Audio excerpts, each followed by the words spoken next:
Alors, bonjour à tous. Nous nous retrouvons pour la dernière vidéo de ce cycle sur la nature. La nature peut-elle dicter nos normes? C'est donc le thème de cette dernière vidéo. Je vous ai mis ici une photo, une jolie photo de Jean-Paul Sartre et Simone de Beauvoir. Ils sont jeunes, ils sont beaux. Ce sont deux philosophes du XXe siècle qui me semblent vraiment très intéressants, notamment sur la question de la nature, du rapport de la nature et de la liberté. Nous allons en parler dans cette vidéo qui sera donc la dernière de ce cycle sur la nature. Alors, euh, nous allons parler plus particulièrement en fait de ce qu'on appelle le naturalisme. Alors le naturalisme, oui c'est le titre du petit 2, le naturalisme, un discours de légitimation. Naturalisme en fait c'est un concept assez général qui consiste à dire la nature est une norme. La nature contient des normes de conduite pour les hommes. Alors on en a déjà un petit peu parlé quand on a parlé de l'illusion de croire que les mariages ou enfin oui, le système matrimonial pouvait avoir quelque chose de naturel, c'est-à-dire qu'il pouvait y avoir des mariages qui étaient voilà, qui étaient naturels, qui étaient dans la nature, et des mariages qui étaient contre nature. Bon. En fait, plus largement, le naturalisme consiste à dire qu'il y a au fond de nous qui dicterait un certain nombre de conduites. Et le fait d'aller contre ces conduites ou de refuser de leur obéir, disons, serait à ce moment-là contre nature. Ce serait très très mal. Bon. Alors, en fait, le naturalisme, on en trouve de multiples expressions. C'est même en fait, une compréhension enfin, une conception qui est assez intuitive, hein. C'est-à-dire que voilà, on parlera facilement des instincts naturels, comme quand on parle tout simplement de l'instinct de survie, bon, ou quand on parle de l'instinct maternel, ou quand on parle de toutes sortes d'instincts comme ça, qui sont autant de conduites. Euh, inscrite dans le cœur de l'être humain, différent selon son sexe, selon sa couleur, selon etc. Hein, il y aurait autant d'instincts qui nous dicteraient ce que nous sommes. Donc alors là, on est vraiment dans la vision opposée à la précédente, celle de Kant, pour qui l'homme se libère de ses instincts. Pas. Bon. Eh bien, cette vision humaniste kantienne est violemment contredite par les théories naturalistes qui expliquent par exemple que la capacité à être mère est un destin qui est inscrit dans la nature féminine ou dans les gènes. Bon. Alors, en cela, il y a beaucoup de naïveté à croire que, par exemple, en fait, une femme, du moment qu'elle est femme, du moment qu'elle possède les deux chromosomes qui la définissent comme femme, aurait de ce fait une capacité ou un savoir-faire pour s'occuper d'un enfant. Alors, rien n'est plus faux, il suffit d'observer en fait comment les choses se passent. Je veux dire, homme ou femme, avec un enfant, tout le monde est au début un peu désemparé, enfin, ne sait pas trop comment s'y prendre. Mais il se trouve que, oui, bon, si la théorie de l'instinct maternel était vraie, alors il n'y aurait pas de mauvaise mère, hein. Ou alors, en fait, les femmes qui ne savent pas s'y prendre seraient en quelque sorte des dégénérés qui seraient amenées à être écartées d'un moment à un autre, heureusement, par l'évolution naturelle, parce qu'elles constituent un type dégénéré. Bon, mais dans ce cas-là, on ne pourrait pas comprendre non plus qu'une femme puisse initialement ne pas savoir s'occuper d'un enfant et apprendre à s'occuper parfaitement d'un enfant. Or, c'est ce qui arrive en fait finalement dans toutes les familles.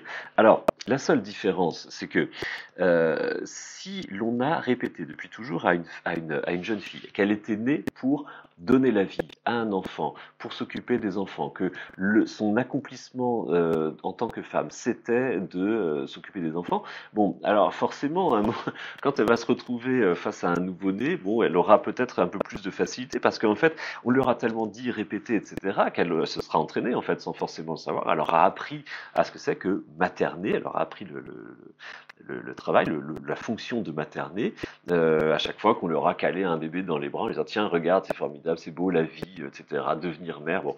En fait, c'est un apprentissage. Personne ne sait intuitivement comment on fait, hein. Personne ne sait d'instinct comment on fait.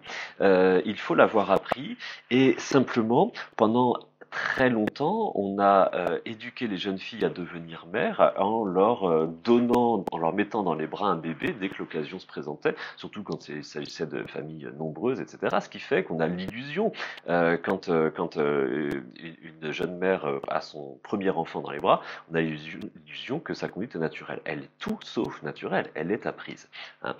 Euh, alors, en fait, le Simone de Beauvoir, oui, parce qu'ici, en fait, je vous parle de Simone de Beauvoir, l'auteur du Deuxième Sexe en 1946. Simone de Beauvoir explique des exemples de ce genre en disant, mais finalement, en fait, voilà, le destin maternel, c'est une construction, c'est-à-dire que depuis des siècles, on a habitué les femmes à tenir un rôle secondaire dans la société. C'est pour cela qu'elle intitule son livre Le Deuxième Sexe. Hein. Le deuxième sexe, c'est le sexe féminin, c'est-à-dire considéré comme toujours secondaire par rapport à l'homme. C'est tellement vrai que dans notre langue, en français, le mot générique qui désigne l'être humain en général est le même que celui qui désigne l'homme au sens le masculin. Hein. Et donc la femme est une sorte d'être secondaire, d'être humain secondaire dans cette représentation, comme vous savez dans la Bible où Ève est créée après Adam, hein, d'après la côte d'Adam. Hein. C'est ce qui est raconté dans le livre de la Genèse. Comme Adam s'ennuie tout seul, eh bien Dieu plonge Adam dans un profond sommeil et il lui donne une compagne pour lui tenir compagnie, hein, en tirant l'existence d'Ève de la côte d'Adam. Alors cette représentation, vous voyez, qui est vraiment sacralisée en fait par la religion chrétienne et par la religion juive, la secondarité de la femme. La femme est un être secondaire. Bon, c'est une représentation qui est historiquement construite par des discours religieux, par des représentations religieuses, etc. Si bien que Simone de Beauvoir écrit dans le Deuxième Sexe cette phrase demeurée célèbre. D'ailleurs, je vais vous la mettre dans le tableau. On ne naît pas femme, on le devient. C'est-à-dire que oui, c'est drôle parce que c'est la citation, je pense, qui doit être la plus reprise par les vendeurs de parfums, de maquillage, etc. Dans la féminité, voilà, c'est formidable, c'est se mettre du maquillage et se parfumer. C'est-à-dire en fait l'image de la frivolité de la femme qui se conditionne pour plaire à l'homme, hein, et qui se donne pas d'autre ambition que de plaire à un mâle et à un futur mari. Bon, en fait, cette phrase veut dire exactement le contraire. C'est pas du tout un éloge de la féminité comme coquetterie, frivolité, etc. C'est plutôt en fait la volonté de déconstruire en fait cette image superficielle de la femme poupée. Hein. On ne naît pas femme, on le devient. Cela veut dire qu'en fait, il n'y a pas un destin féminin qui pèserait naturellement, fatalement sur toutes les femmes. Ce devenir mère est en fait une construction sociale et historique, et en fait la notion de la femme, le rôle de la femme n'est pas le même dans toutes les sociétés, il peut changer, il peut devenir autre, etc. Voilà, c'est ça le sens du combat féministe de Simone de Beauvoir, qui est quand même la philosophe qui est à l'origine du concept de féminisme, même si... même si elle a des devancières, bien sûr, auparavant, c'est quand même voilà, la penseur majeure à l'époque moderne du féminisme. Euh, En fait, on pourrait plus largement faire remarquer que le discours naturaliste est un discours de domination. C'est un discours qui vise à naturaliser la domination, à légitimer la domination, à rendre tel type de domination naturelle, normale. Alors, c'est le cas également avec le discours raciste en général, qui est par définition un discours naturaliste. Hein. Le discours raciste consiste à dire, voilà, telle race a forcément telle aptitude, tel goût, tel instinct. Donc, il est normal que les représentants de telle race soient cantonnés à tel genre d'existence, à tel genre d'emploi, etc. Et donc, voilà typiquement le discours qui prévalait aux États-Unis pendant toute l'époque de la ségrégation. C'est-à-dire en fait jusqu'à très récemment, enfin peut-être même, peut-être même jusqu'à maintenant, sur les instincts supposés des Noirs. Alors les Américains avaient cette formule qui est extrêmement choquante aujourd'hui, bien sûr, mais qui a été répétée et dite par des générations qui n'y voyaient pas forcément le mal d'ailleurs. Hein. Niggers can dance. Les nègres savent danser. Les nègres peuvent danser. Enfin, les nègres sont faits pour danser. Voilà, c'est le stéréotype du noir qui a le rythme dans la peau. Les noirs ont forcément le rythme dans la peau.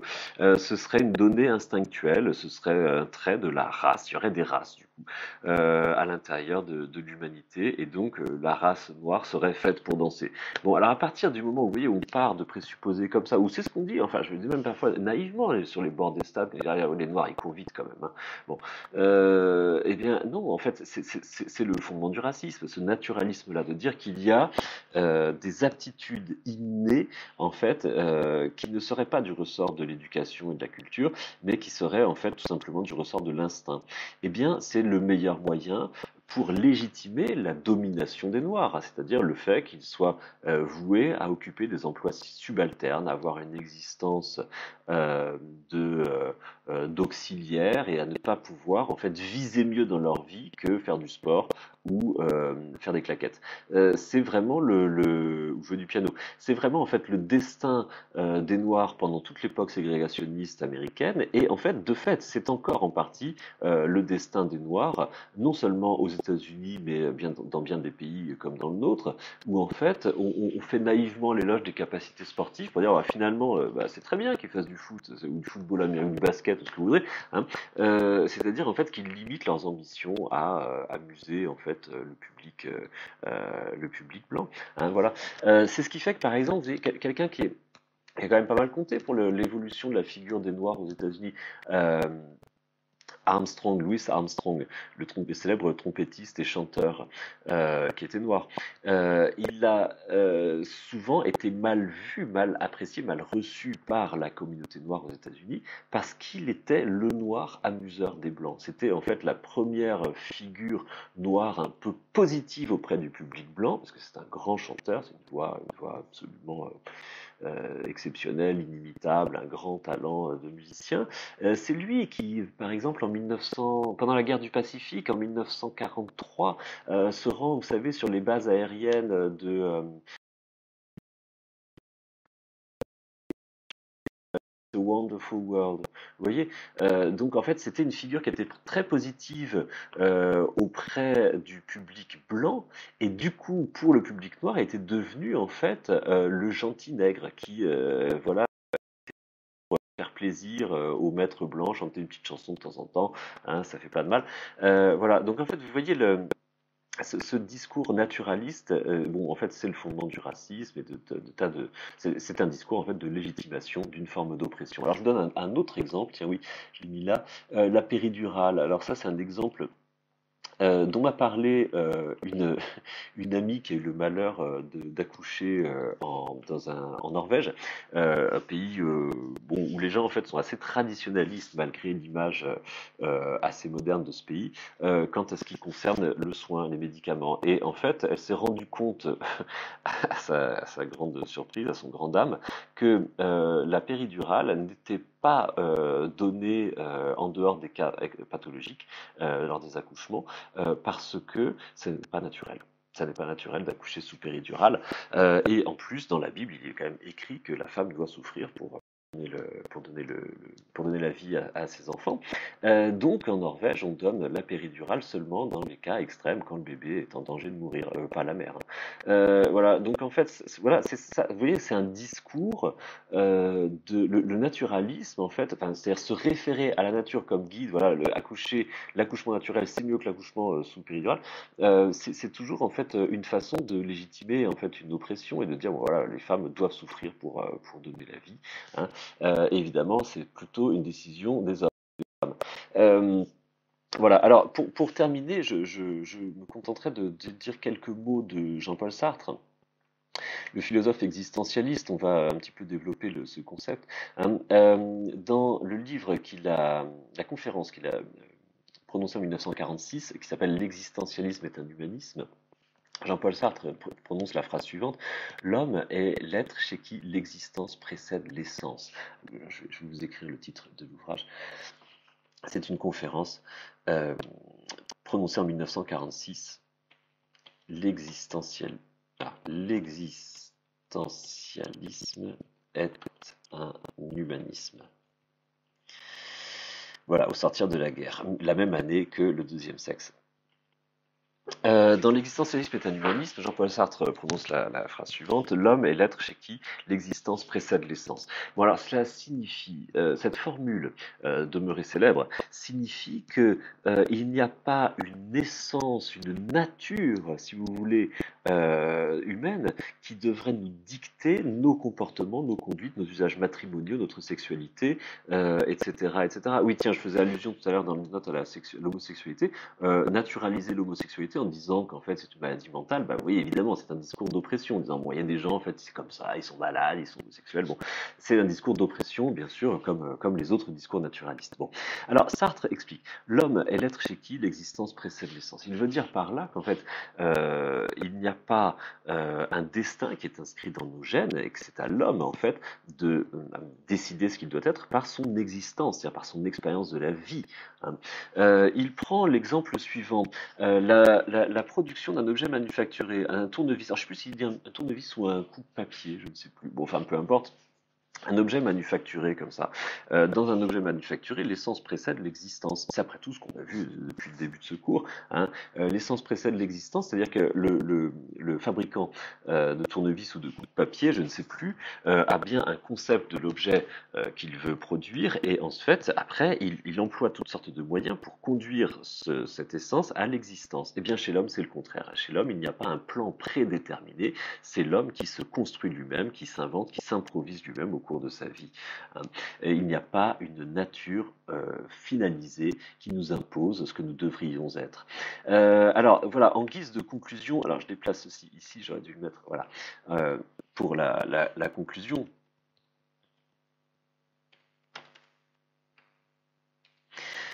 Pour servir de conclusion, eh bien, je me contenterai de rappeler que, voilà, tout simplement, c'est à l'homme de s'inventer, d'inventer lui-même, en fait, son parcours et son destin. Alors, il est vrai que le fait que nous n'ayons plus, de toute évidence, ce soutien, ce guide, cette norme que constitue la nature, un vertige, c'est le vertige de la liberté humaine, c'est-à-dire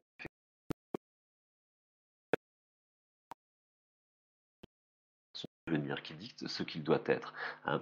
Il n'y a pas une nature déjà inscrite en nous, il n'y a pas un cosmos bien fait, bien rangé autour de nous, qui nous dicte ce que nous devrions être ou faire de nous-mêmes, hein. Et cela produit effectivement ce sentiment du vertige dont Sartre rappelle qu'il est la caractéristique de la liberté, hein. Le fait d'avoir la liberté du choix provoque l'angoisse et provoque le vertige, hein, mais c'est précisément en fait ce que nous enseigne la disparition de ce concept de nature comme norme, enfin de la norme plutôt de la nature, euh, au cours de l'histoire. Voilà, je vous remercie pour avoir suivi ce cours et je m'arrête pour aujourd'hui.